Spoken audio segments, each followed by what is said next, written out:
Good morning. Welcome to Viking Preparedness. I am Pastor Joe Fox.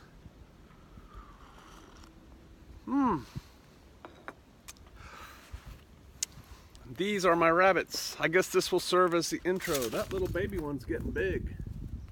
Can you see him?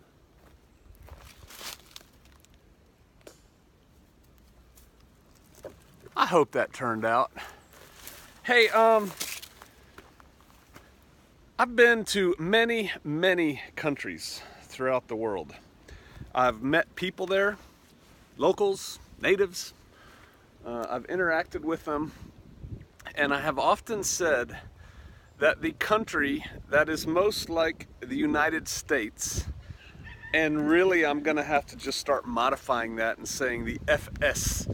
What is that, the FUSA, former United States, how we used to be. The country that's the most like us is Australia, even more so than Canada.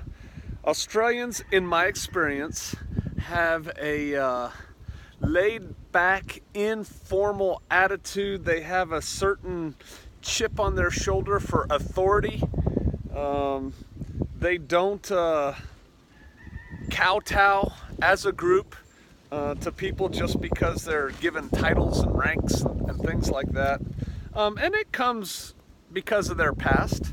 Now, they've made some horrible mistakes, like giving up their guns and stuff like that. But I said the most like us. And I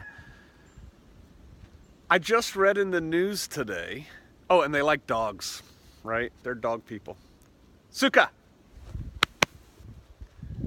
And, you know, when I was in Australia the last time, which was a while ago, it was in the 90s, I was talking to some chaps at Campbell Barracks. We were sitting in the mess, and we were talking about my dogs, which are Rhodesian Ridgebacks, and how much they cost, which at the time I think was like $400.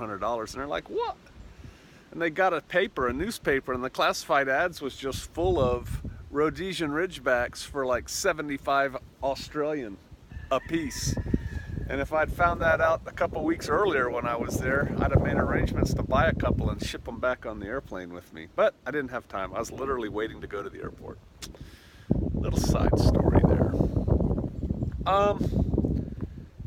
So I read today that the Home Affairs Minister of Australia, Dutton, who is in charge of immigration policy to Oz, is starting to make comments about fast-tracking the visa process for South African farmers. South African farmers, if you're listening to this, when and if, and I think it'll be when, that becomes available, I highly recommend you jump on it immediately. Things you can do now: go get your passport now. It takes a while in most countries to get a passport. If you don't have a passport, get one for every member of your family, and keep your ears peeled. Stay on the internet, see what they're doing, and as soon as they open that up, you need to apply right away. You need to get thee gone. Australia's pretty cool. They said they are looking for people. This is what Dutton said. They're looking for people who will assimilate into Australian culture, who will work hard and not go on the dole, and who understand things like Australians understand them. Perfectly understandable to me. And so I think that's a bit of good news. For those of you who write to Congress critters, and I am not one of them, I've long since given up hope. But for those of you who do, I would encourage you to write to your Congress critter and say, hey, why don't we fast track some Boers to come in here, and South African farmers, so that they can come here and make a living. I told you out in far western Kansas, there were South Africans out there combining wheat. And my son met them and said they were good people. I've only known a few, maybe even only a couple, South Africans, and I don't think any of them were farmers, but I liked them. They're cool people. So there you go. There's hope. I spent a lot of time this morning reading about the Boers, the Boer War, first, second, the Great Trek, how some of them view themselves as Israelites. Interesting. Very interesting. Would like to have some long conversations with some of these folks. But yep, so that's good news. I like Australia. You know, there's a whole lot of desert in Australia. And Australia's not perfect, but what country is, right?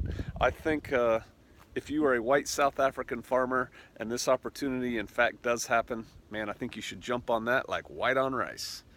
All right, I'll see you out there.